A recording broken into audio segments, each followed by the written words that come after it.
अस्सलाम वालेकुम स्टूडेंट्स। वालेकुम अस्सलाम। Yes sir.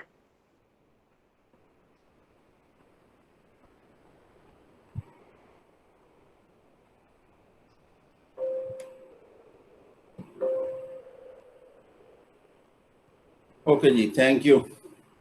आप लोगों ने कोई क्वेश्चन पूछना हो रिगार्डिंग द लैब और लास्ट लेक्चर?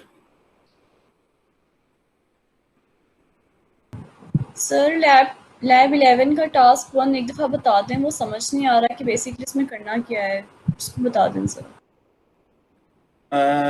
जो कल लैब सेशन हुआ था वो आप लोगों ने अटेंड किया था। अनफॉर्चुनेटली मैं ज्वाइन नहीं कर सका।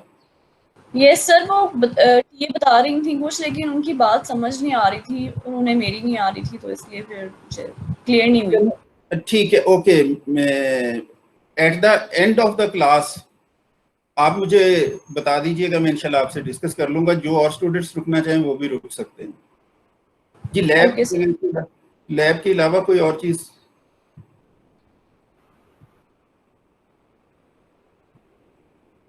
लास्ट क्लास में हमने एक्सेप्शंस और टेम्पलेट्स को इंट्रोड्यूस किया था। डोंट कंफ्यूज कि हमने उसको कंप्लीटली कवर कर लिया। एक्सेप्शंस जो हैं ये बेसिकली ऐसी सिचुएशंस होती हैं कि जिनमें प्रोग्राम आगे कंटिन्यू नहीं कर सकता अनलेस एंड अनटिल कुछ करेक्शंस जो हैं वो डेटा में कर ली जाएं। इन दैट केस अगर एक फंक्शन को पैरामीटर्स में अप्रोप्रिएट या मिसिंग वैल्यूज मिलती हैं तो उस फंक्शन को सिर्फ एक काम करना है कि वो यूजिंग द थ्रो अपने कॉलर को एक सिग्नल दे दे। कॉलर जो है ऐसे फंक्शंस को कॉल करते हुए जो थ्रो स्टेटमेंट जो है वो एग्जीक्यूट कर सकते हैं उनको ट्राई करता है, कैच करता है और हैंडल करता है। तो मैंने आपसे ये रिक्वेस्ट की थी कि आप एटलीस्ट अपने फंक्शंस में जहां आपको नजर आए कि कोई एक्सेप्शनल सिचुएशन बन रही है वहां पर आप थ्रो जरूर करें। अगर ट्राई और कैच आपको समझ नहीं आए तो ये इंशाल्लाह कमिंग किसी ना किसी क्लास के अंदर कवर हो जाएंगे और आपको बड़ी अच्छी तरह समझ आ जाएंगे। लेकिन मेरी रिक्वेस्ट ये है कि आप एक्सेप्शनल केसेस में थ्रो करके कॉलर को एक सिग्नल भेज दें। बस इससे ज्यादा मैं आपसे रिक्वायर नहीं कर रहा हूं रिगार्डिंग द एक्सेप्शन हैंडलिंग। दूसरी चीज जो मैं आपसे रिक्वायर कर रहा था वो थे टेम्पलेट्स। अगेन टेम्पलेट्स जो है वो ऑब्जेक्ट ओरिएंटेड प्रोग्रामिंग के कोर्स में हम डिटेल्स में डिस्कस करेंगे, जो पीएफ का फॉलोअप कोर्स है। लेकिन अगर आप ऐसा समझें कि एक फंक्शन जो है वो फ्लोट्स के लिए बन रहा है तो ऐसा ही फंक्शन जो है वो इंट्स के लिए या डबल्स के लिए भी बनना चाहिए। Then try to make it as a template so that कि आपकी थोड़ी थोड़ी प्रैक्टिस हो जाए। ठीक है, तो ये दोनों टॉपिक्स जो थे हमने लास्ट क्लास में कवर किए थे। आज जो टॉपिक मैं कवर कर रहा हूँ वो है बेसिकली सी स्टाइल स्ट्रिंग्स और उसके बाद कुछ मिसलेनियस टॉपिक्स हैं। मैं प्रेजेंटेशन को ऑन करके शुरू करता हूँ।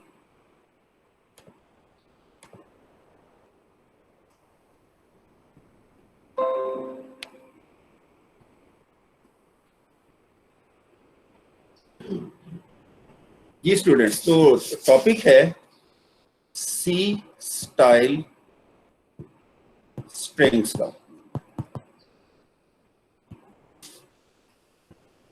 इसके मुकाबले में एक स्ट्रिंग हेडर मौजूद है, ये एक टाइप है। In case of C style strings हमें सी स्ट्रिंग इंक्लूड करना पड़ता है। ठीक है, and C string is just an array of char type with \0 at end of it। तो ये एक छोटा सा इंट्रोडक्शन है सी स्टाइल स्ट्रिंग्स का।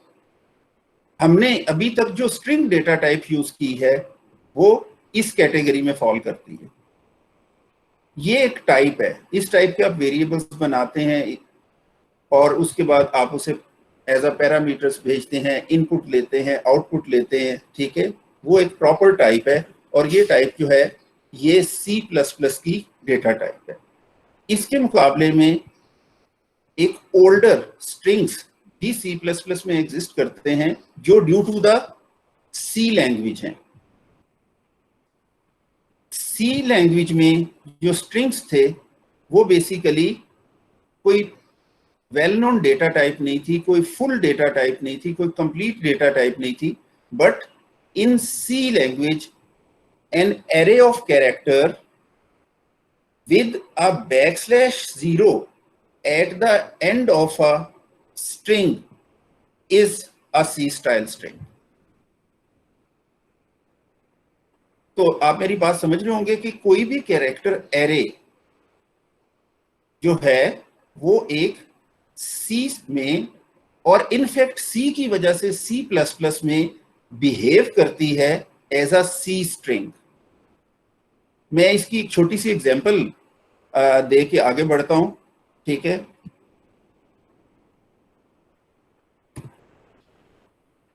टाइप कर लूं,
स्टूडेंट ये कोड आपको नजर आ रहा होगा, ठीक है।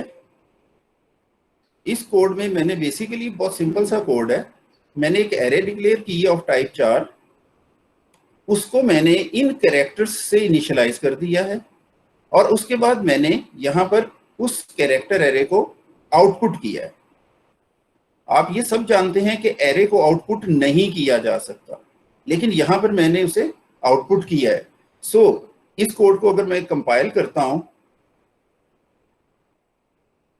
ये कोड सक्सेसफुली कंपाइल हो गया है, आप देख रहे हैं कि एग्जी जनरेट हो गई है। और अगर मैं इसे रन करता हूं तो इसने PUCIT प्रिंट भी कर दिया है, which is part of the string. अब C मैंने डिलिबरेटली उसको कैपिटल लिखा था, मैं इसको तो वापस स्मॉल कर देता हूं। स्मॉल करने के बाद आके इस प्रोग्राम को रिकम्पाइल करके रीरन करता हूं तो ये PUCIT यूं प्रिंट करता है। ये सिर्फ मैंने इसलिए आपको एग्जांपल दी है कि आप ये ना समझें कि कोई इत्तेफाकन प्रिंट आउट हो गया था। अगर यही वाली एरे इंटीजर्स की होती और उसमें कैरेक्टर्स की बजाय इंटीजर्स स्टोर होते, चंद एक इंटीजर्स, और उसके बाद हम इस प्रोग्राम को कंपाइल करते, रन करते, तो हमारे पास ये एक इस तरह का आउटपुट आती, ठीक है। अब ये वाली जो आउटपुट है, इसमें अगर आप गौर करें तो ये इनमें से कोई भी वैल्यू नहीं है, ठीक है। इनमें से ये कोई भी वैल्यू नहीं है, लेकिन अगर ये एक कैरेक्टर एरे है तो इन दैट केस हमें एग्जैक्टली वही आउटपुट पे मिलता है जो है। तो स्टूडेंट बेसिकली ये ज़हन में रखें कि कैरेक्टर एरे जो है वो एक स्पेशल टाइप की एरे है, C में भी और C++ में भी। कैरेक्टर एरे एक कैरेक्टर एरे है, इसमें कोई डाउट नहीं है, लेकिन अगर कैरेक्टर एरे का नाम आप इनपुट और आउटपुट में डालेंगे तो वो as a C style string behave होगा। मैं यहां पर अगर \0 लिख दूं तो इसके बाद इस प्रोग्राम को मैं कंपाइल करूं और रन करूं तो आउटपुट पे सिंपली PU आएगा, CIT साथ नहीं आएगा। उसकी वजह मैं आपको यहां बता चुका हूं कि सी स्टाइल स्ट्रिंग्स जो हैं वो \0 से एंड हो जाते हैं। तो इस कोड में हमारे पास एरे में तो कैपेसिटी 50 कैरेक्टर्स की है, लेकिन 50 कैरेक्टर्स में से एरे के शुरू से स्ट्रिंग उसमें मौजूद है consisting of these characters and this is the terminator, the end of string. जहां पर भी ये कैरेक्टर एरे में मौजूद होगा वहां पर स्ट्रिंग खत्म हो जाएगा, एरे तो नेचुरली 50 कैरेक्टर्स की रहेगी। So this is end of string. अभी एक और इंटरेस्टिंग चीज यहाँ पे आप देखें कि मैं अगर यहाँ C_in_N लिखता हूं और C_in_N लिखने के बाद इस प्रोग्राम को कंपाइल करता हूं, रन करता हूं, तो cursor is blinking due to C_in and I am typing here Pakistan जिंदाबाद। तो आउटपुट के ऊपर पाकिस्तान अपीयर हो गया। जिंदाबाद अपीयर क्यों नहीं हुआ? That is due to this thing, क्योंकि ये स्पेस से आगे इनपुट ले ही नहीं सकता, तो इसने एक्सट्रैक्ट किया और चला गया। अब मैं इसकी जगह पर गेट लाइन यूज करता हूं। गेट लाइन को मैं n कहता हूं और उसको मैं 50 बताता हूं, ठीक है। अब इस प्रोग्राम को मैं रिकम्पाइल करके रीरन करता हूं और यहां पर मैं दोबारा पाकिस्तान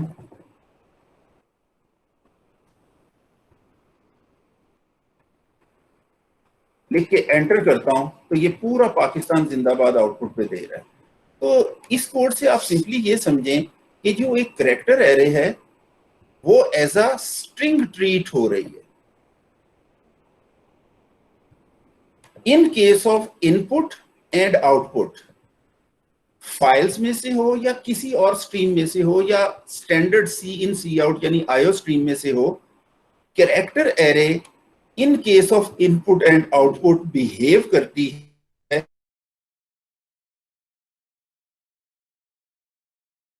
इन C and C++ language. A character array is special with respect to IO, only IO। इसी तरह एक और चीज है कि कैरेक्टर एरे जो है उसको जब आप इनिशियलाइज करते हैं तो उसको इनिशियलाइज कैरेक्टर बाय कैरेक्टर करना कोई इतना जरूरी नहीं है। अगर आप चाहें तो यहाँ डबल कोट्स लिख के इसको इनिशियलाइज कर सकते हैं, ठीक है। ये इनिशियलाइज हो जाएगी और इस इन दैट केस ये होगा कि इस कैरेक्टर एरे के इनिशियल जो लोकेशंस हैं उसमें पाकिस्तान जिंदाबाद आ जाएगा up to the exclamation mark, और just after the exclamation mark जो लोकेशन होगी वहां \0 ऑटोमेटिकली आ जाएगा। सो ये तीसरी पोजीशन है जहां पर मैं आपको कह रहा हूं कि कैरेक्टर एरेज जो हैं दे आर ट्रीटेड डिफरेंटली, ठीक है। नंबर 1 आउटपुट में, नंबर 2 इनपुट में और नंबर 3 इनिशियलाइजेशन में।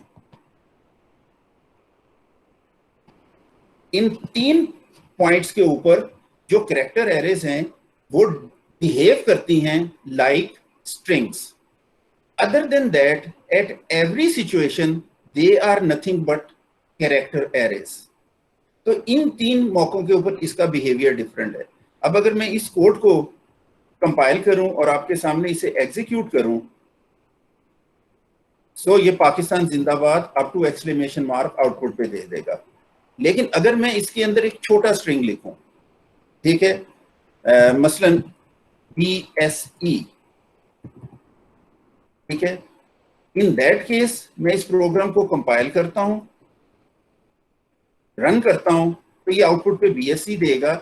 मगर मैं अब अगली जो यहां पर कर रहा हूं वो बेसिकली ये कर रहा हूं कि यहां पे मैं N of 3 आउटपुट कर रहा हूं एज एन इंटीजर, ठीक है। एट 0th लोकेशन बी है, एट फर्स्ट लोकेशन एस है, और at second location of the array E है। तो what is at the third location of the array?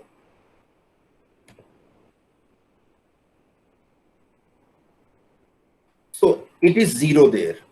\0 is a character with ASCII 0. तो वहां पर एक्चुअली \0 पड़ा हुआ है। इससे ऑनवर्ड अगर आगे आप भी इस एरे को एग्जामिन करना चाहें तो यू कैन एग्जामिन इट। मैं just as an example next जो 2 लोकेशंस हैं उनको भी आपके सामने ले आऊंगा। वहां पर गार्बेज होगी, कुछ भी पॉसिबल है आउटपुट पे आ जाए, बट इट इज 0 and 0, ठीक है। तो ये भी एक बहरहाल मॉडर्न सी लैंग्वेज के अंदर इशू है कि जब वंस एक एरे को आप इनिशियलाइज करते हैं तो उस इन एरे के अगर इनिशियल एलिमेंट्स आप इनिशियलाइज कर देते हैं तो जहां पर आप इनिशियलाइजेशन उसकी खत्म करते हैं उससे ऑनवर्ड वो एरे 0 से फिल हो जाती है। This is case when array is initialised at the time of declaration. तो जी स्टूडेंट, यहां तक कोई क्वेश्चन हो कि C++ में सी लैंग्वेज की वजह से जो कैरेक्टर्स एरे हैं वो ट्रीट होती हैं as C style strings when they are used for output, for input and for initialization. Output और इनपुट में कोई भी इनपुट आउटपुट ऑपरेटर या फंक्शन हो, एरे जो है वो एज अ स्ट्रिंग ही यूज होती है। यहां तक आपका कोई क्वेश्चन हो? सर आपने जो गेट लाइन से पहले सीन लिखा है वो इसलिए लिखा है क्योंकि ये कैरेक्टर एरे है, इसका बिहेवियर डिफरेंट है इस लिहाज से? बिल्कुल, मैं अगली स्टेज पे वहीं पे आने लगा था, तो चलें आपके क्वेश्चन का साथ आंसर हो जाएगा। तो स्टूडेंट ऐसा है कि हमारे पास अब जैसा कि आपको नजर आ रहा है कि 2 तरह के स्ट्रिंग्स हैं। एक स्ट्रिंग्स हैं जिनकी स्ट्रिंग डेटा टाइप है और दूसरी हैं जिनको हम सी स्ट्रिंग्स कहते हैं या सी स्टाइल स्ट्रिंग्स कहते हैं। ये बेसिकली 4 एरे होती है। तो इन दोनों केसेस में, ठीक है, हमारे पास सारे ऑपरेटर्स तो अवेलेबल हैं, लेकिन ये जो गेट लाइन का ऑपरेटर है वो बेसिकली थोड़ा सा डिफरेंट हो जाता है। अगर हम इसके लिए यूज करें तो यहां पर हम एस वेरिएबल रखते हैं, सॉरी मिस्टेक हो गई, यहां पर हम सी इन बताते हैं और कॉमा दे के हम स्ट्रिंग वेरिएबल का नाम बताते हैं। लेकिन अगर हम इधर को यूज कर रहे हो तो सी इन पहले आता है, गेट लाइन बाद में आता है,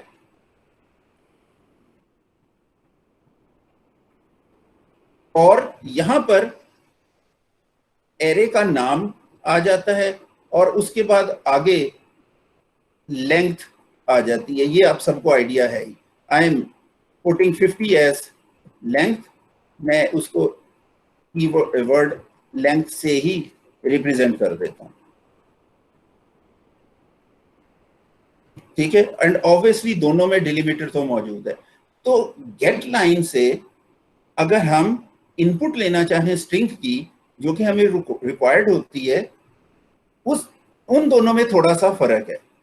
स्ट्रिंग जो है वो एक कंप्लीट टाइप है, हम सिर्फ उसका नाम बता देंगे, वो सारी चीजें स्ट्रिंग के अंदर कवर्ड है। जो स्ट्रिंग की रिक्वायरमेंट है वो एक कंप्लीट टाइप है। लेकिन जो सी स्टाइल स्ट्रिंग है वो कोई डेटा टाइप नहीं है। C style string is just a character array, and for that reason ये लेंथ यहां स्पेसिफाई करना जरूरी होता है। This length is basically length of the array. Array mean कि मैक्सिमम कितने कैरेक्टर्स जो हैं वो आप आउटपुट इनपुट आउटपुट कर सकते हैं। नेचुरली हमने इस वक्त गेट लाइन के केस में से इनपुट करना है, ठीक है।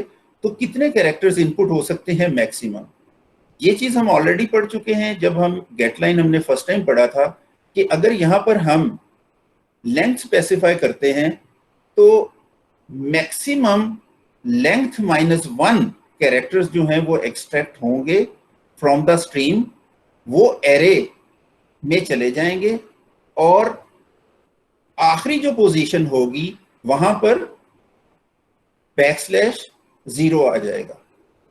तो अगर हम 50 को यहां पर लिखें तो मैक्सिमम 49 कैरेक्टर्स जो है वो स्ट्रीम में से एक्सट्रैक्ट हो सकते हैं। दूसरी इंपॉर्टेंट चीज जो है वो ये हमें याद रखनी चाहिए कि यहां पे एक पैरामीटर और यहां पर भी एक पैरामीटर एज अ डिलिमिटर मौजूद होता है। अगर हम डिलिमिटर स्पेसिफाई करें दोनों साइड के ऊपर तो ठीक है, अदरवाइज डिलिमिटर जो है वो \n कंसीडर होता है।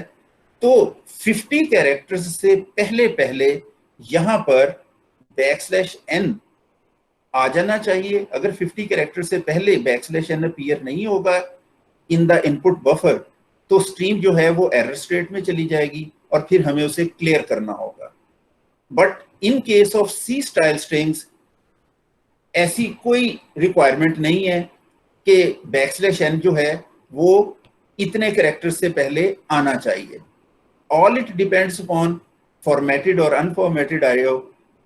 यहां पर जब भी \n आएगा इन केस ऑफ स्ट्रिंग्स, जब भी \n आएगा उससे पहले पहले सारे कैरेक्टर्स जो हैं वो एक्सट्रैक्ट होके S में आ जाएंगे, because S is a string, S is a sequence of characters, it is dynamic, it can hold as many characters it requires. But array वो एक predefined entity होती है। array में हम पहले से जो वैल्यू बताते हैं कि उसकी कैपेसिटी क्या है, उसका साइज क्या है। नेचुरली उस साइज से ज्यादा वैल्यूज हम वहां स्टोर नहीं कर सकते, इसलिए ये जो गेटलाइन का तरीका है ये थोड़ा सा डिफरेंट है as compare to the this. तो सी स्टाइल स्ट्रिंग्स जो है उसमें तीसरी चीज जो हमारे सामने आती है वो ये है। तो मैंने 3 अभी तक आपको इसकी प्रॉपर्टीज बताई हैं, वो ये हैं कि ये आउटपुट में, इनपुट में और इनिशियलाइजेशन में, जैसा कि इस कोड में भी जाहिर है, ये एक डिफरेंटली बिहेव करता है। ठीक है, एक एग्जांपल में मैंने आपको ये भी बताया था कि अगर आप एरे को इनिशियलाइज करते हैं और बिटवीन \0 डाल देते हैं तो स्ट्रिंग जो है वो एक्चुअली एरे में से शुरू होके \0 से पहले पहले स्ट्रिंग होता है, मगर एरे जो है वो नेचुरली बिगर हो सकती है। ये स्टूडेंट्स, तो ये 3 चीजें जो हैं ये मैं चाह रहा हूं कि आप इस वक्त मुझे बता दें कि आपको क्लियर हो गई हैं, ताकि हम आगे मूव करें। ठीक है जी, आगे चलते हैं। अब आप सारे के सारे अपने थोड़ा सा ज़हन जो है उसको सोचें। तो in case of other data types हमें क्या फंक्शनैलिटी रिक्वायर्ड होती है। ठीक है, in case of integers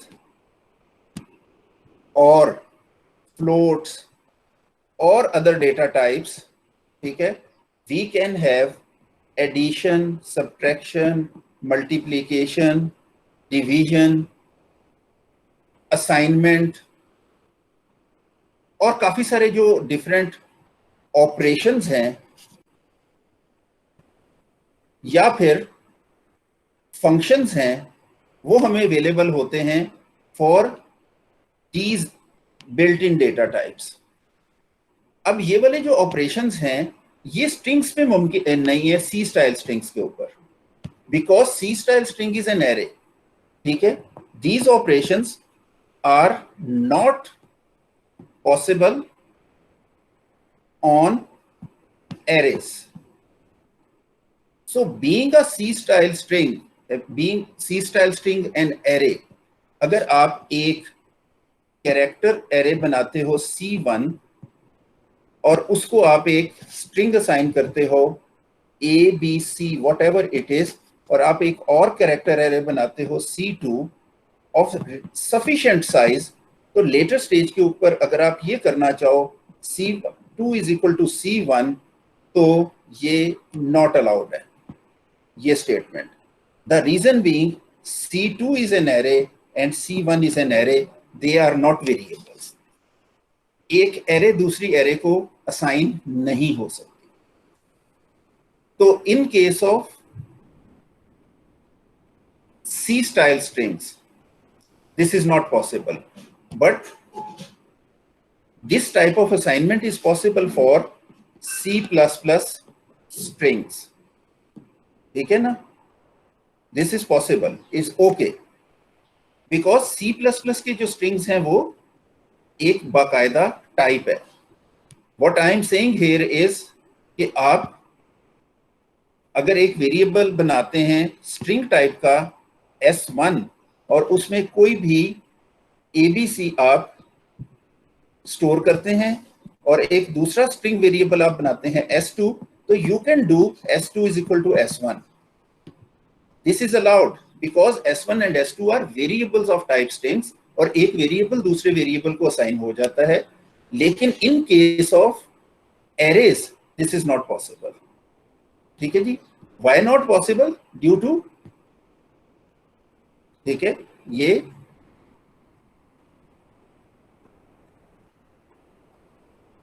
as C1 and C2 are arrays, not variables.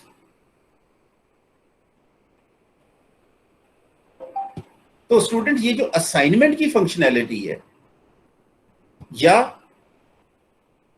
कुछ ऑपरेशंस हैं वो तो नेसेसिटी होती है हर डेटा टाइप की. तो जो सी स्टाइल स्ट्रिंग्स हैं उनकी भी ये रिक्वायरमेंट है कि हम उनको भी असाइन कर सकें या उनको कुछ ऑपरेशंस और फंक्शंस उनके ऊपर कर सकें. तो एक चीज यहां पर मैं थोड़ी सी रिपीट करके फिर आगे चलता हूं कि इन दिस केस अगर मैं S2 में, ठीक है, X, Y, Z स्टोर कर लूं और लेटर स्टेज के ऊपर अगर मैं लिखूं S2 is equal to S2 plus S1, तो even this plus operation is also allowed. ये दो स्ट्रिंग्स हैं, एक स्ट्रिंग में ABC पड़ा हुआ है, दूसरे स्ट्रिंग्स में XYZ पड़ा हुआ है.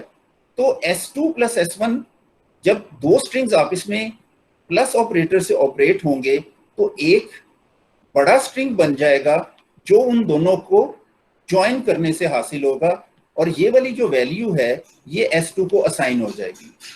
बिल्कुल ऐसे ही है जैसे दो इंटीजर्स को जब हम ऐड करते हैं 20 और 30, तो वो ऐड होके एक बड़ा इंटीजर बन जाता है 50.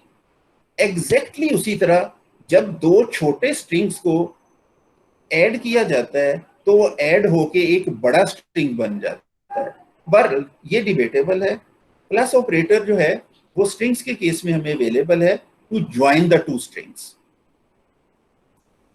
इसी तरह काफी सारे और ऑपरेटर्स और फंक्शंस अवेलेबल हैं on the string data type and we need them for C style strings. तो फॉर सी स्टाइल स्ट्रिंग्स जैसा कि मैंने आपको पहले बताया है कि हम in that case header use करेंगे और जब ये वाला हेडर यूज करेंगे हम तो हमें काफी सारे फंक्शंस मिल जाएंगे जो इस तरह के काम जो एरेज में ऑपरेशंस से डायरेक्टली नहीं हो सकते वो फंक्शंस की मदद से हम कर लेंगे. तो उनमें से कोई दो चार जो हैं वो मैं इस वक्त आपको इंट्रोड्यूस कर देता हूं.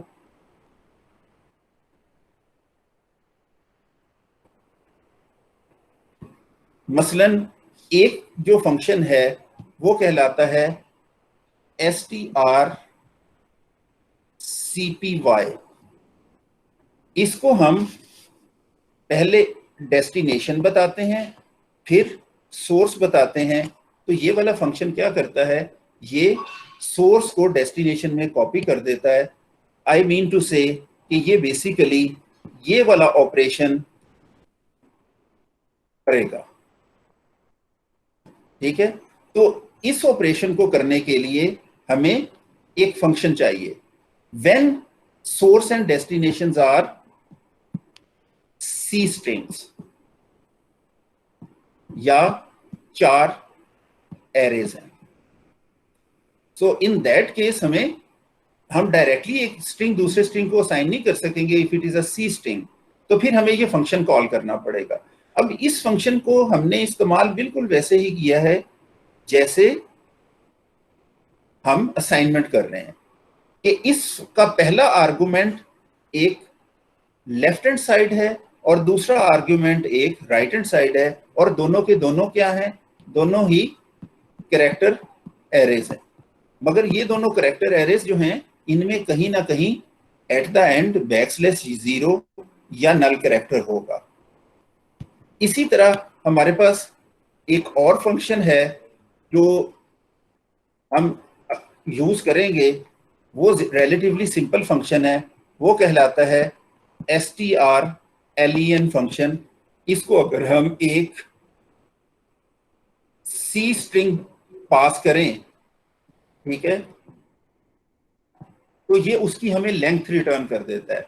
Length mean number of characters in an array, number of characters in C string, ठीक है। मतलब इस कहने का ये है कि अगर मेरे पास एक एरे में वैल्यूज ये पड़ी हुई हैं BSE\0 followed by many other values, तो अगर मैं CSTR के तौर पर ये आर्गुमेंट देगा जो इस एरे का नाम है, तो ये वाला फंक्शन मुझे क्या रिटर्न करेगा? ये वाला फंक्शन मुझे length of the string return करेगा, which is nothing but 3। तो ये दूसरा फंक्शन है जो हमने देखा है। इसी तरह जो कॉमनली यूज्ड ऑपरेशन है वो हमारे पास है strcmp का। strcmp बेसिकली दो स्ट्रिंग्स को कंपेयर फोर नहीं रिटर्न करेगा। नहीं, ये \0 is not part of the string, \0 is just end of the string. It is terminator character, it is a special character, it is not part of the string. So length of string is 3, not 4. Clear? Okay sir. ठीक है ना? हाँ, ये 3 return करेगा because वो तो terminator है, वो स्ट्रिंग का पार्ट नहीं है। तो उसके बाद स्ट्रिंग CMP नाम का एक फंक्शन है टू कंपेयर द स्ट्रिंग्स। आप सारों को अंदाजा है कि हम डिफरेंट वेरिएबल्स को कंपेयर करते हैं, ठीक है। A is less than B, B is greater than C, B is not equals to C, B is equal to C, and so on। तो बेसिकली हम जब कंपैरिजन कर रहे होते हैं तो कंपैरिजन में हम दो वेरिएबल्स को कंपेयर करते हैं। इन case of C style strings हम स्ट्रिंग strcmp यूज करेंगे। अगेन strcmp जो है ये रिटर्न करेगा 3 पॉसिबिलिटीज, या तो ये कोई पॉजिटिव वैल्यू रिटर्न करेगा, या ये कोई नेगेटिव वैल्यू रिटर्न करेगा, या ये 0 रिटर्न करेगा, ठीक है। इसको मैं एग्जांपल के तौर पर आपको करके दिखा देता हूं, ठीक है। जब ये 0 रिटर्न करेगा तो इसका मतलब क्या है कि इसके जो 2 पैरामीटर्स हैं S1 एंड S2 जो कि C स्टाइल स्ट्रिंग्स हैं वो एग्जैक्टली सेम है जब ये 0 रिटर्न करेगा।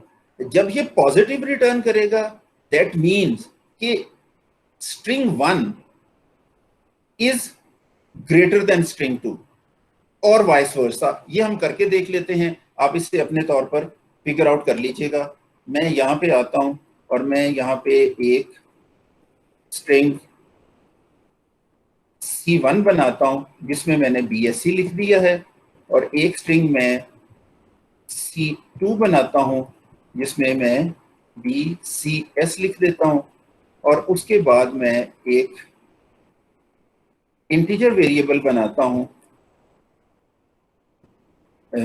Z जिसमें मैं strcmp और यहाँ पर मैं C1, C2 लिखता हूँ, और उसके बाद Cout Z followed by and L। For that reason मुझे ऊपर जाके C स्ट्रिंग हेडर इंक्लूड भी करना पड़ेगा। स्ट्रिंग हेडर जो है वो स्ट्रिंग डेटा टाइप के लिए होता है, C string header C style strings के लिए। तो यहां से अब आउटपुट क्या आएगी पहले हम उसको देख लेते हैं, फिर उसको डिस्कस कर लेते हैं। सो आउटपुट इज पॉजिटिव, ठीक है। BSE is greater than BCS। अब फर्ज कर लें कि मैं यहां पर BSE नीचे कर देता हूं और BIT ऊपर कर देता हूं। अब मैं इस प्रोग्राम को अगर कंपाइल करता हूं, रन करता हूं, तो ये मुझे -1 रिटर्न कर रहा है, ठीक है। तो ये कंपैरिजन कर रहा है। अब लेट्स अज्यूम कि मैं इसे BSE ही दोनों में दे दूं स्ट्रिंग को, और फिर इसको मैं कंपाइल करके रन करूं, तो ये मुझे आउटपुट 0 देगा। तो string CMP function is for string compares, C style string compares. इसके जो दोनों आर्गुमेंट में से अगर पहला आर्गुमेंट बड़ा है तो पॉजिटिव वैल्यू आएगी आउटपुट पे, दूसरा आर्गुमेंट बड़ा है तो नेगेटिव वैल्यू आएगी, और अगर दोनों एग्जैक्टली सेम हैं तो 0 आउटपुट आएगी। अब फर्ज कर लें कि मैं पहले स्ट्रिंग में सामने फॉल 19 भी डाल देता हूं। अब मैं इन दोनों को अगर मैं कंपेयर करूं तो पॉजिटिव वैल्यू आ रही है, because first string is greater. Know why it is greater, इसको भी हम डिस्कस कर लेते हैं, ठीक है। और अगर मैं ये नीचे वाली स्ट्रिंग में F19 और उसके साथ A भी लिख दूं और इसको अब मैं कंपेयर करूं, तो आउटपुट -1 आ रही है, ठीक है। तो बेसिकली स्ट्रिंग कंपेयर्स जो हैं ये बेसिकली डिक्शनरी की तरह कंपेयर होते हैं। फर्स्ट लेटर दोनों का कंपेयर होगा, अगर वो सेम होगा तो फिर सेकंड कंपेयर होगा, वो सेम होगा तो थर्ड होगा, फोर्थ होगा, फिफ्थ होगा, एंड सो ऑन। जैसे ही कोई मिसमैच आएगा, देन छोटी आस्की वैल्यू स्मॉलर स्ट्रिंग बना देगी बड़ी आस्की वैल्यू से, and all you know is कि A की आस्की वैल्यू Z की आस्की वैल्यू से छोटी है। A की ASCII value is less than B ASCII value is less than C ASCII value is less than D ASCII values, and so on. I am talking about ASCIIs. I am not talking about alphabets, because characters in C language are behind the scene ASCII values. तो string की जो comparison है वो dictionary order में होती है। First characters compare होते हैं, मैच करें तो सेकंड होते हैं, मैच करें तो थर्ड होते हैं। लेकिन अगर फर्ज कर लें कि शुरू का ही कैरेक्टर जो है वो मिसमैच कर जाए, देन ये जो rest of the characters in the strings हैं वो मैच नहीं होंगे। तो इन दोनों में से पहला स्ट्रिंग जो C1 है वो छोटा है क्योंकि वो B से शुरू हो रहा है, और नीचे वाला स्ट्रिंग बड़ा है क्योंकि वो C से शुरू हो रहा है। हमें आगे जाने की जरूरत ही नहीं है। इसको मैं कंपेयर करूंगा तो नेचुरली नेगेटिव आंसर आएगा। मैं यहां जाके इसको A कह देता हूं और नीचे एग्जैक्टली वही रहने देता हूं। अब मैं इसको कंपेयर करूंगा तो ये पॉजिटिव आंसर। मेरा ख्याल है प्रोग्राम सेव शायद नहीं हुआ। नहीं सर, वो ए भी छोटा सी से। हाँ गुड, थैंक यू। तो मैं सेव तो मैं चेक कर चुका था, मैं एज लिख देता हूँ, ठीक है। So nice. सो बेटा ये थोड़ा सा इंट्रोडक्शन है सी स्टाइल स्ट्रिंग्स का, ठीक है। आप सी स्ट्रिंग हेडर के अंदर इसके अलावा भी बहुत सारे फंक्शंस हैं जो मैनिपुलेट करने में सी स्टाइल स्ट्रिंग्स को यूज होंगे, ठीक है। आप कहीं से भी गूगल करके सी स्टाइल स्ट्रिंग्स में जो फंक्शन है उनको अंडरस्टैंड कर लें, उनको समझ लें, ठीक है। मैं सी स्टाइल स्ट्रिंग्स पे इसलिए नहीं जा रहा हूँ कि लकीली हमें सी स्ट्रिंग्स अवेलेबल हैं, सॉरी हमें स्ट्रिंग डेटा टाइप अवेलेबल है जो अच्छी कॉम्प्रिहेंसिव डेटा टाइप है, इंट्यूटिव डेटा टाइप है, क्लोजर टू ह्यूमंस है। खाम में वो एरेज को जिसके आखिर पे नल हो उसको एज अ स्ट्रिंग ट्रीट नहीं करती है। Early development of C language जब C++ थी ही नहीं, उस वक्त के डेवलपर्स ने इस तरह से स्ट्रिंग्स को मैनिपुलेट किया था कि उन्होंने कैरेक्टर एरेज नल को लेके बहुत सारे फंक्शंस बना के स्ट्रिंग्स को मैनेज किया था। लेकिन जब ऑब्जेक्ट ओरिएंटेड प्रोग्रामिंग डेवलप हो गई, यूजर्स ने अपनी कॉम्प्रिहेंसिव टाइप्स बनाना शुरू कर दी, तो फिर एक स्ट्रिंग डेटा टाइप जो है वो हमारे सामने आ गई, हम उसे यूज कर सकते हैं। अभी ये स्ट्रिंग कंपेयर फंक्शन जो है ये स्ट्रिंग्स को कंपेयर करने के लिए इस्तेमाल होता है, और आप सारों को पता है कि कंपेयर करते हैं हम आमतौर पर इफ में या वाइल में। तो मुझे लिखना तो ये चाहिए if C1 is less then C2, this is natural syntax. लेकिन मैं क्या लिख रहा हूँगा, मैं लिख रहा हूँगा कि इफ, ठीक है, इज लेस देन 0। तो no, this is not the natural syntax कि I am comparing with string compare function. अगर वो लेस देन 0 यानी एक नेगेटिव वैल्यू रिटर्न करता है तो इसका मतलब है कि C1 C2 से छोटा है। तो this syntax is not natural, it is programmers मतलब अंडरस्टैंडेबल थिंग, नेचुरल नहीं है, ह्यूमन अंडरस्टैंडेबल इतना नहीं है। आप अच्छे प्रोग्रामर बन जाएंगे तो आपको ये फौरन समझ आ जाएगी, लेकिन अभी अगर आप बिगिनर्स हैं तो आप कह रहे होंगे यार ये कोई अजीब सी चीज है। तो इसलिए मैं सी स्टाइल स्ट्रिंग्स को ज्यादा नहीं पढ़ा रहा हूँ। सी स्टाइल स्ट्रिंग्स बहुत ज्यादा आपको मिलेगी अगर आप इंटरनेट पे सर्च करेंगे, क्योंकि पुराना जितना भी कोड लिखा हुआ है वो सी स्टाइल स्ट्रिंग्स पर बेस करते हुए लिखा हुआ है। तो इसलिए इसको इंट्रोड्यूस करना तो जरूरी है, लेकिन इसको बहुत डेप्थ में मैं नहीं जा रहा हूँ। हाँ, अगर आपको जरूरत पड़ती है आप गूगल करके फाइंड आउट करके चीजों को मैनिपुलेट कर सकते हैं। तो मैं इसके मुकाबले में एक छोटी सी एग्जांपल जो है वो स्ट्रिंग डेटा टाइप के ऊपर आके देता हूं और फिर आगे मूव करते हैं। ठीक है जी, स्ट्रिंग C1, अब ये एरे नहीं है, अब ये एक वेरिएबल है। स्ट्रिंग C2, ये भी अब एक वेरिएबल है। ठीक है, और अब अगर मैं सीधा सीधा यहां पर C1 लेस देन C2 लिखूं और Z को आउटपुट करूं, इसको मैं फिलहाल कमेंट कर देता हूं। तो Z में क्या आना चाहिए,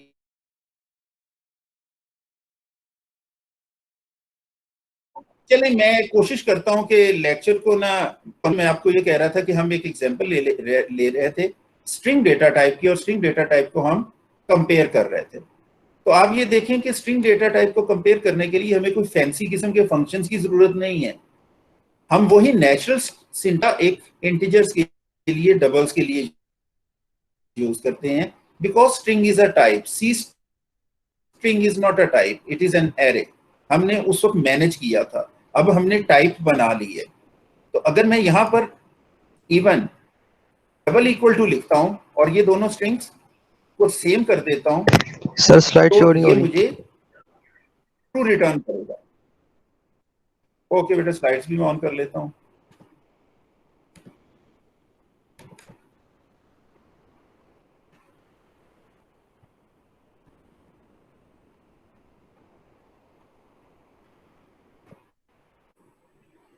अल्लाह हाफिज student, everyone Allah Hafiz.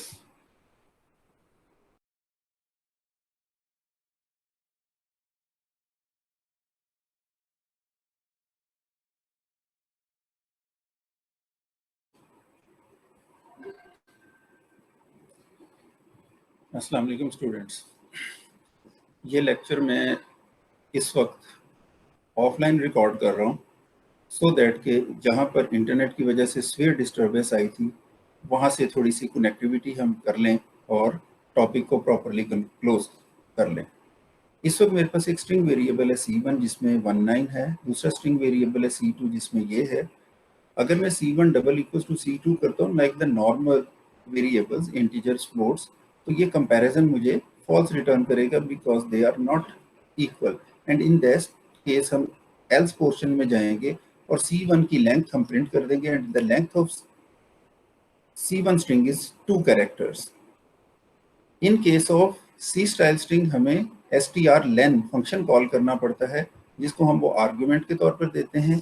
In case of C++ strings हम C++ के साथ डॉट लगा के अप्रोप्रिएट फंक्शन जो है उसको इन्वोक कर लेते हैं और हमें वो चीज़ मिल जाती है। और मोस्टली जो कॉमनली यूज्ड ऑपरेशन है वो स्ट्रिंग्स के ऊपर हमें अवेलेबल है। तो अगर हम दो स्ट्रिंग्स को ज्वाइन करना चाहें जिसको कॉन्कैटिनेट कहा जाता है, तो ज्वाइन करने के लिए हम बीच में प्लस ऑपरेटर यूज कर सकते हैं, जबकि सी स्टाइल स्ट्रिंग्स के अंदर कॉन्कैटिनेट के लिए हमें strcat फंक्शन कॉल करना पड़ेगा, स्ट्रिंग कैट strcat। तो वो दो स्ट्रिंग्स को कॉन्केटिनेट करेगा। तो बहरहाल every type of operation and function for a C string or C style strings, we need a function in C string heading. But for C data type string, just we can use them as ordinary variables, ठीक है। तो even हम एक string दूसरे string को assign भी कर सकते हैं। अगर हम ये असाइनमेंट कर देंगे तो उसके बाद नेचुरली C2 स्ट्रिंग के अंदर एग्जैक्टली वो स्ट्रिंग आ जाएगा जो C1 है, एंड इन दैट केस ये कंपैरिजन ट्रू रिटर्न करेगा और स्क्रीन के ऊपर इक्वल नजर आ जाएगा। तो ये वाला कोड आप खुद टाइप करके चेक कर सकते हैं कि हाउ इट बिहेव्स। तो बेसिकली अब अगर हम इस चीज़ को कंक्लूड करें तो C++ स्ट्रिंग्स हमें यूज़ करने चाहिए जहाँ तक मुमकिन हो सके, क्योंकि मैंने कहा है ना कि बहुत सारा ऐसा कोड जो है वो C++ का अपना बिल्ट इन कोड है जो कंपाइलर के साथ आपको मिलता है, और बाज़ दफ़ा वो भी डिमांड करता है कि आपकी चीज़ जो है वो C स्ट्रिंग के तौर पर हमें दें, ठीक है। तो उस वक्त फिर हमें C स्ट्रिंग्स को यूज़ करना होता है। तो at conclusion what I suggest to you people is try to use the string data type, not C strings. I mean char array terminated by \0, ठीक है। सो कोशिश करें कि इसे अवॉइड करें और इसको यूज करें। अब उसके बाद यह है कि चूंकि हम इसको अवॉइड तो कर सकते हैं, ठीक है, हम इससे कंप्लीटली शायद छुटकारा हासिल नहीं कर सकते हैं। सो इन दैट केस हमें कम से कम कन्वर्जन का पता होना चाहिए, ठीक है। तो अगर मेरे पास यहाँ पर एक कैरेक्टर एरे मौजूद है C के नाम से, जिसके अंदर कोई स्ट्रिंग मैंने लिया हुआ है, तो मैं यहाँ पर एक स्ट्रिंग वेरिएबल S में इस C वेरिएबल को कैसे ले जा सकता हूँ? Bye type casting. मैं यहाँ पे स्ट्रिंग लिखूंगा, C लिखूंगा, सेमीकोलन लिखूंगा, तो ये वाला जो C एक C स्टाइल स्ट्रिंग है, ये टाइप कास्ट हो जाएगा इनटू द स्ट्रिंग और S में आके स्टोर हो जाएगा। इसी तरह समटाइम्स हमें रिवर्स चाहिए होता है कि मेरे पास एक स्ट्रिंग वेरिएबल है S जिसके अंदर से BSE लिखा हुआ है और मुझे एक कैरेक्टर एरे में उसको लेके जाना है, तो मैं एक्चुअली S के साथ डॉट लगा के C_str फंक्शन कॉल करूंगा। तो ये फंक्शन मुझे इस S में पड़ा हुआ C स्ट्रिंग रिटर्न कर देगा, जिसको मैं एक कैरेक्टर एरे को असाइन तो नहीं कर सकता हूं, लेकिन एज यू नो नाउ कि मैं उसे स्ट्रिंग CPI फंक्शन के थ्रू मैनेज कर सकता हूं। तो इस काम के लिए मुझे क्या करना होगा? इस काम के लिए मुझे बेसिकली लिखना होगा strcpy ये वाला C और उसके बाद ये वाला S डॉट C_str ब्रैकेट। तो इसके करने के बाद इस C वेरिएबल में इस S वेरिएबल के इक्विवेलेंट जो स्ट्रिंग होगा वो आ जाएगा। तो ये स्टूडेंट्स हो गई दोनों डेटा टाइप्स की आपस में कन्वर्जन। इसके बाद एक और चीज़ ध्यान में रखें कि अभी हमने जो दोनों टाइप के स्ट्रिंग्स हैं उनको जस्ट इंट्रोड्यूस किया है, और मैं ये चाह रहा हूँ कि इसके अलावा अगर आपको इनसे रिलेटेड हेल्प चाहिए, आपको स्टडी करना है, तो आप उसे सेल्फ स्टडी करें, ठीक है। आप गूगल पे सर्च करें, फाइंड आउट करें, एग्जाम्पल्स ढूंढें और इनकी प्रैक्टिस करें, ठीक है। There are lot of functions in the C string header में बहुत सारे फंक्शंस हैं, जिनमें से मैंने तो 3-4 कॉमनली यूज जो है वो आपको बताए हैं, ठीक है।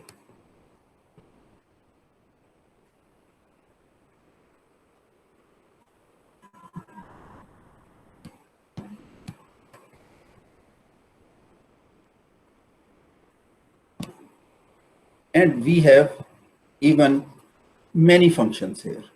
ठीक है, ये वाला function length of the string return करता है, ये वाला फंक्शन एक स्ट्रिंग को दूसरे स्ट्रिंग को असाइन करता है, ये वाला फंक्शन एक दो स्ट्रिंग्स को आपस में स्ट्रिंग जो है वो कॉन्कैटिनेट करता है। इसके अलावा हमारे पास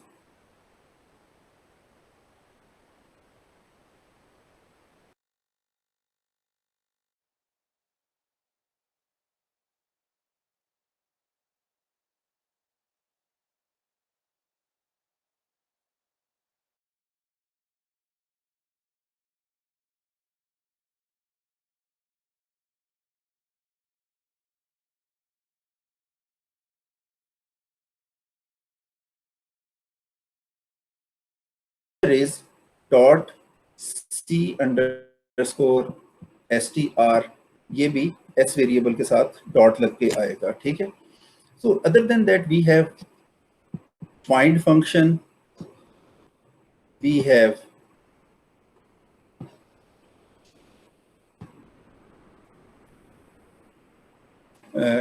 plus operator to concatenate and lot more। ठीक है, सो वो आप अपने तौर पर थोड़ा सा देखें, सर्च करें, चीज़ों को अंडरस्टैंड करें, उनकी अपने तौर पर प्रैक्टिस करें, क्योंकि ये प्रैक्टिस आपने करनी है, ये अंडरस्टैंडिंग आपने करनी है। मैंने अभी थोड़ी देर पहले गूगल की थी कुछ चीज़ें, और उसमें से मैंने जब कुछ चीज़ें फाइंड आउट की हैं तो मैंने कहा आपके साथ थोड़ा सा शेयर कर लूँ। अगर आप इस वेबसाइट को देखें, ठीक है, तो इस वेबसाइट में यहाँ जो फंक्शंस लिस्ट हुए हैं in the C string library header, string cat है, स्ट्रिंग एन कैट है, पहले एन कैरेक्टर्स को कॉन्कैटिनेट करेगा, रेस्ट ऑफ द स्ट्रिंग को कॉन्कैटिनेट नहीं करेगा।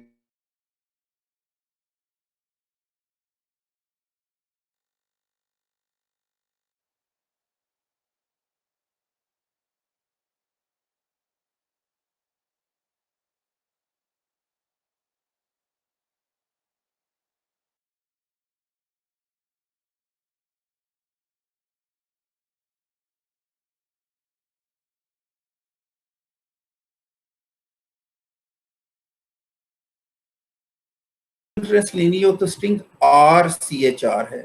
एक स्ट्रिंग के अंदर आप दूसरा स्ट्रिंग फाइंड आउट करना चाह रहे हैं, जबकि ये दोनों सी स्टाइल स्ट्रिंग है, तो स्ट्रिंग STR फंक्शन है। रिटर्न करना चाह रहे हैं last occurrence of the string, तो स्ट्रिंग RSTR है। स्ट्रिंग डुप्लीकेट कर देगा स्ट्रिंग को, मतलब उसकी इन अ सेंस कॉपी ही बनाएगा या उसको रिपीट कर देगा। स्ट्रिंग LWR स्ट्रिंग का केस लोअर केस में कन्वर्ट कर देगा। स्ट्रिंग रिवर्स स्ट्रिंग को रिवर्स कर देगा। स्ट्रिंग सेट, आप इसे एक कैरेक्टर बताएंगे तो ये क्या करेगा, पूरे स्ट्रिंग के अंदर जितनी भी उसकी लेंथ है उसमें वो एक कैरेक्टर सेट कर देगा। और ये है स्ट्रिंग टोकनाइज फंक्शन। इसको अगर आप एक स्ट्रिंग के अंदर डिलीमीटर्स मौजूद हैं तो ये हर डिलीमीटर के ऊपर उसके टुकड़े टुकड़े करके आपको रिटर्न कर देगा, और आप स्ट्रिंग टॉक को बार बार कॉल करके उन टुकड़ों को 1 by 1 as C style string हासिल कर सकते हैं। ठीक है जी, तो मैं यहाँ पर आपको एक एग्जांपल जो है वो अगर दूं str सेट की, मैं इसको क्लिक करता हूँ, ये नई टैब में ओपन हो रहा है, और मैं स्ट्रिंग टॉक को भी डबल क्लिक करता हूँ, ये भी नई टैब में ओपन हो जाता है। उसके बाद फिर इसको थोड़ा सा कमेंट कर लेते हैं। तो स्ट्रिंग सेट फंक्शन जो है, यहाँ पर मैंने एक एरे में टेस्ट स्ट्रिंग लिख दिया, ओरिजिनल स्ट्रिंग आउटपुट करेंगे तो ये चीज़ आउटपुट पे आ जाएगी। उसके बाद मैंने स्ट्रिंग सेट फंक्शन लिखा है, और मैंने str को जिसमें टेस्ट स्ट्रिंग लिखा हुआ था वहां पे मैंने शार्प साइन लगा दिया। तो अब जितने कैरेक्टर टेस्ट स्ट्रिंग में मौजूद हैं उतने ही कैरेक्टर्स जो हैं वो शार्प साइन कैरेक्टर्स जो हैं वो str में आ जाएंगे, और उसके बाद जब हम उसे प्रिंट करेंगे तो ये आ जाएगा।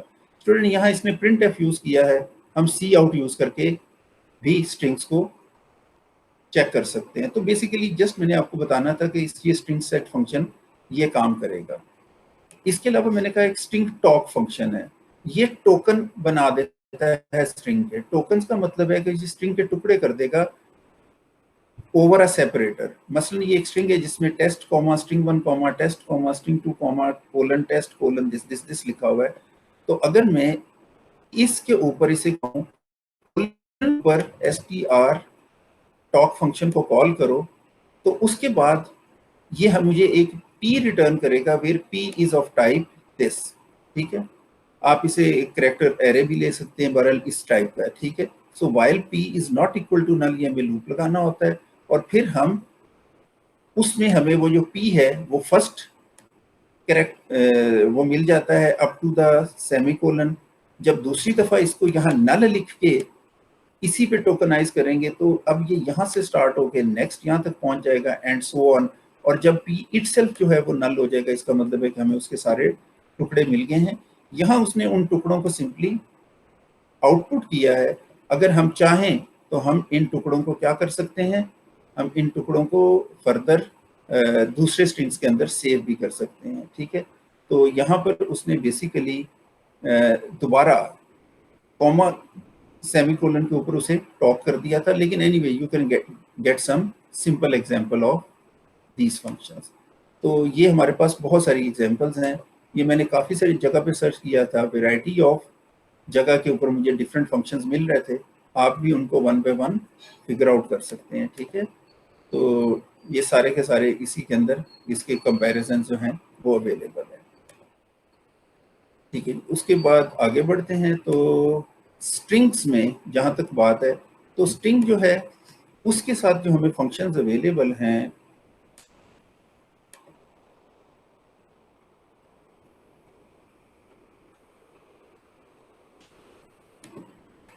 ठीक है, वो ये है कि एम्प्टी फंक्शन है। अगर आपने एक स्ट्रिंग ए में कोई स्ट्रिंग रखा हुआ है और आप उस ए के साथ डॉट एम्प्टी लगाते हैं, अगर वो एम्प्टी स्ट्रिंग नहीं है तो ये आपको एम्प्टी स्ट्रिंग नहीं है तो आपको फॉल्स रिटर्न करेगा, और अगर वो एम्प्टी होगा तो ट्रू रिटर्न करेगा। लेंथ ये बताएगा कि उसमें स्ट्रिंग में कितने कैरेक्टर्स मौजूद हैं।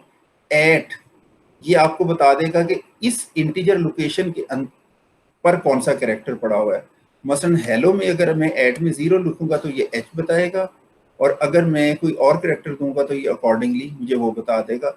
और ये ऐड फंक्शन जो है ये 2 वे है, ये असाइन करने का काम भी करता है। और इवन अगर आप इस स्ट्रिंग को जो आपने बनाया है, इसमें अगर आप सिंपली जो एरे वाली कन्वेंशन है अगर आप उसे भी यूज करना चाहें तो you can use, I mean to say s of I is allowed provided कि s is a string, या फिर आप s dot at I भी ऑल्टरनेटिवली यूज कर सकते हैं।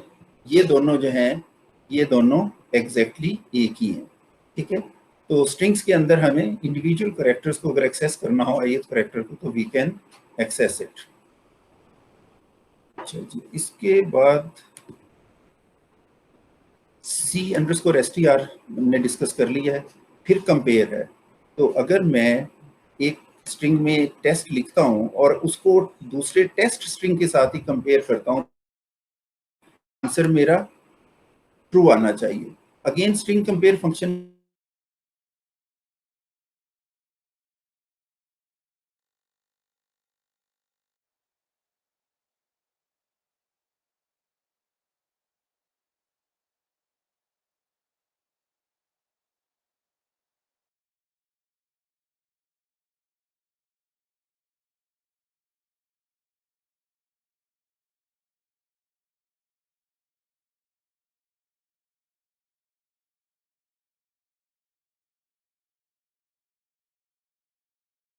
एक टिपिकल लोकेशन के ऊपर एक नया स्ट्रिंग इंसर्ट कर देगा।